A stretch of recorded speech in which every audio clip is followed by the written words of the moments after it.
नमस्कार, मैं मनुवादी ब्रजेश कुमार मिश्र और आप सभी का स्वागत है मेरे YouTube चैनल मनुवादी टॉक्स में। आज मैं बात करूंगा SC/ST एक्ट पर। लखनऊ से बड़ा चौंकाने वाला खबर आ रहा है। ये खबर वैसे मैं पीछे भी पढ़ चुका हूं, लेकिन 21 अगस्त 2025 कल के पेपर में ये खबर छपी है कि दुष्कर्म और SC/ST एक्ट के 29 फर्जी मुकदमे कराने वाले अधिवक्ता को उम्र कैद। ये खबर है। SC/ST एक्ट के विशेष न्यायाधीश विवेकानंद शरण त्रिपाठी जी ने ये सजा सुनाई है। सिर्फ उम्र कैद की सजा नहीं है, 5 लाख का जुर्माना, 5,10,000 का जुर्माना है। और उसके अलावा टिप्पणी की है कि ये न्यायपालिका पर अविश्वास है। कैसे व्यक्ति न्यायपालिका पर विश्वास करेगा? उस वकील के वकालत करने पर रोक लगाई है। मेरे समझ से ये बहुत कठोर दंड नहीं है, क्योंकि जो ये 29 मुकदमे दर्ज कराए हैं दुष्कर्म और SC/ST एक्ट के, ये सिर्फ 29 मुकदमे नहीं हैं। इसके जद में इन 29 लोगों के परिवार के लोग भी आए होंगे। कितना मानसिक उत्पीड़न हुआ होगा, शारीरिक उत्पीड़न हुआ होगा, अर्थ का उत्पीड़न हुआ होगा, इसका आप अंदाजा नहीं लगा सकते। एडवोकेट थे कोई गुप्ता जी, उनकी धर्मपत्नी ब्यूटी पार्लर चलाती थी।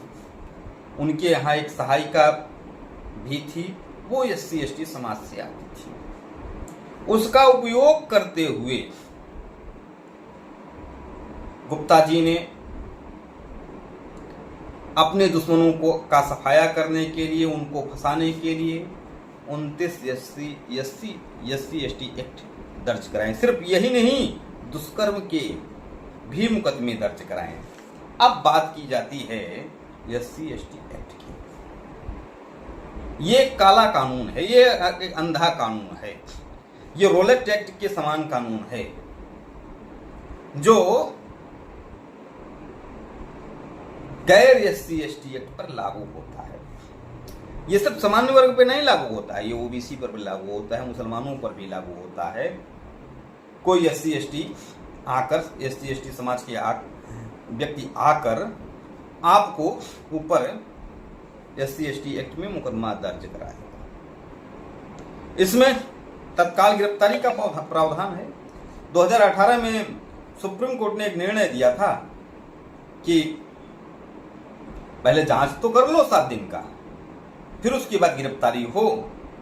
लेकिन जब यह निर्णय आया सुप्रीम कोर्ट का, तो देश के तमाम विपक्षी दलों ने पूरे देश में माहौल बनाया कि SC/ST एक्ट खत्म हो गया, आरक्षण खत्म हो गया। परिणाम स्वरूप देश के अलग अलग हिस्सों में आगजनी की गई, हिंसा की गई, दंगे हुए। और केंद्र की मोदी सरकार ने संविधान संशोधन करके इस एक्ट को और मजबूत कर दिया, कमजोर नहीं किया, और मजबूत कर दिया। यह एक्ट रोलेट एक्ट के बराबर है। बिना दलील, बिना वकील का, मतलब आपको पहले उठा लेंगे। वो राजा हरिश्चंद्र होगा। SC/ST एक्ट का व्यक्ति का, समाज का व्यक्ति राजा हरिश्चंद्र होगा। वो जो कह देगा उसे मान लो। अब इस जो ये निर्णय आया है लखनऊ से, ऐसे तमाम निर्णय और ऐसे हजारों हजार लोग SC/ST एक्ट के कारण परेशान हैं। मानसिक उत्पीड़न हो रहा है, शारीरिक उत्पीड़न हो रहा है, और इसमें मुआवजा की भी बात है, पैसा भी मिलता है। SC/ST एक्ट दर्ज कराइए, पैसा मिलेगा। ब्लैकमेलिंग का धंधा बन गया है ये एक्ट। रोलेट एक्ट जब आया था देश में, उसका विरोध हुआ था। और जब भारत कथित रूप से गुलाम था, गुलाम लोगों ने विरोध किया था और वो एक्ट बाद में वापस भी लिया गया था।